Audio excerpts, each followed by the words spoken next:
उम्मीद है, आशा है कि आप लोग बिल्कुल बेटा बढ़िया तरीके से पढ़ाई कर रहे हैं और कोई इफ एंड बट अब नहीं चलेगा बेटा, क्योंकि अब आपके एग्जाम्स बहुत पास आ गए हैं और अब आपको हर एक चीज बहुत सिंसियरली पढ़नी है, कवर करनी है। मैं क्या बोल रही थी, हाँ, अभी पहली बात तो क्लास में ही जो पढ़ाया जा रहा है उसको आपको अच्छे से पढ़ना है। रिवीजन चालू किया आप लोगों ने, साथ साथ में आप लोगों ने अपना खुद का रिवीजन प्लानर बनाया, हाँ, क्योंकि खुद का ही रिवीजन प्लानर बनाना है और खुद का रिवीजन प्लानर बना के रिवीजन भी स्टार्ट करना है बेटा। साइमल्टेनियसली बिल्कुल रिवीजन आप स्टार्ट कीजिए, आप 11th के चैप्टर्स को रिवाइज करना चालू कीजिए और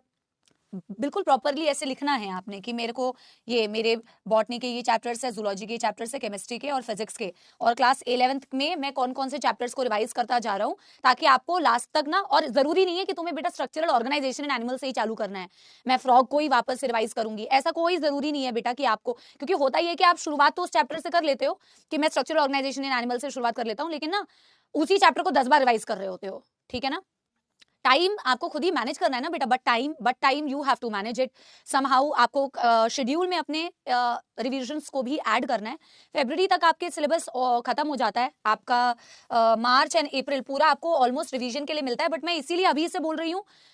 अभी से इसलिए बोल रही हूँ क्योंकि अभी से थोड़ा थोड़ा थोड़ा थोड़ा भी अगर रिवाइज करोगे तो टाइम तुम्हारा सेव होगा। और बेटा मैं बार बार ये बात कहती हूँ, आपको इधर उधर कुछ भी भटकने की जरूरत नहीं है, आपको चीजों को मल्टीपल टाइम रिवाइज करने की जरूरत है, ज्यादा टेस्ट देने की जरूरत है, ठीक है ना। तो ये नहीं है कि मेरे पास मार्च और अप्रैल बचा हुआ है तो मैं कुछ और चीजें कर लेता हूँ, कुछ और करने की जरूरत नहीं है बेटा। जो भी आपको बैच के अंदर मिल रहा है, जो भी आप टेस्ट दे रहे हो, हाँ टेस्ट ज्यादा से ज्यादा दे दो, उतने से ही उतना आपके लिए मोर देन सफिशियंट है। जो बच्चा जितनी ज्यादा बार खुद से चीजों को बेटा पढ़ेगा,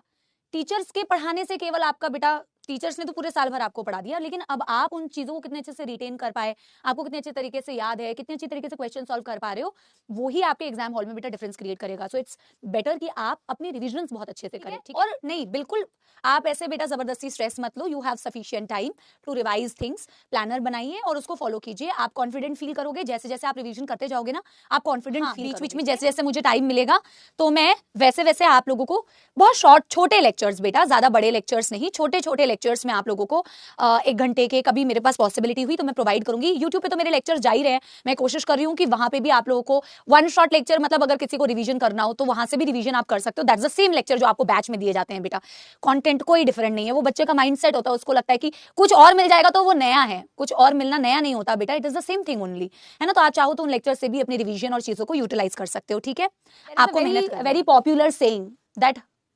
when you once your health gets compromised, उसके बाद आपको रियलाइज होता है कि हेल्थ से इंपॉर्टेंट और कोई चीज नहीं है। उससे पहले तक तुम हर चीज को चेज करते हो, मुझे ये भी चाहिए, ये भी चाहिए, and I am telling you with my personal experience, तुम्हें तो अभी जिंदगी में पहले उतना बेटा पहले पा लो, फिर ये वाला डायलॉग अपने ऊपर अप्लाई करना। लेकिन आई एम जस्ट सेइंग कि यू नो फॉर पीपल जो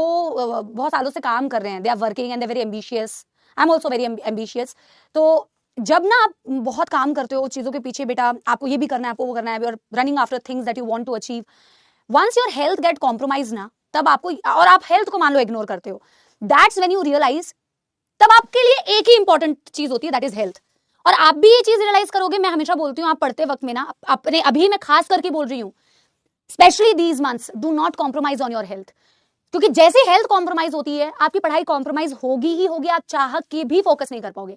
चाह के भी फोकस नहीं कर पाओगे। तो जबरदस्ती कि मैं बहुत नींद कॉम्प्रोमाइज कर देती हूँ, खाना कॉम्प्रोमाइज कर देती हूँ, सब कॉम्प्रोमाइज करके करती हूँ, उससे फायदे से ज्यादा नुकसान होगा, because once your health get compromise, फिर आपको लगता है मेरी भगवान जी हेल्थ ठीक कर दो, बाकी सब मैं मैनेज कर लूंगी, बाकी रहें पढ़ते रहें, ठीक है ना। और याद रखें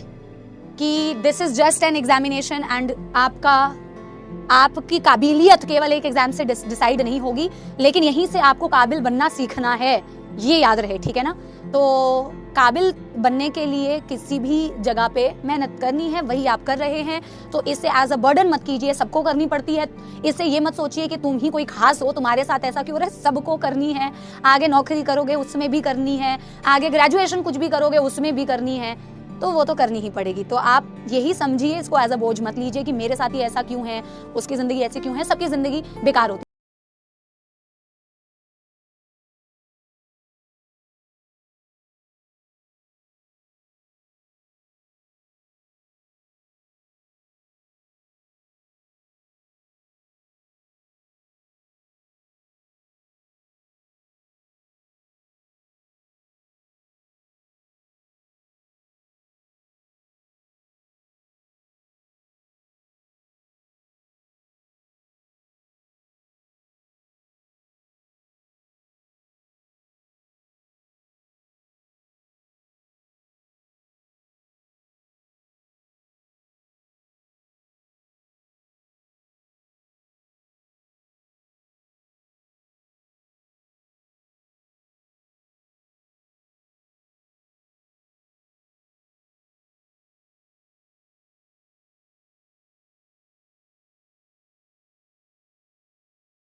में पड़ जाए तो आज प्रेजेंट सिचुएशन में मेहनत नहीं करेगा ना।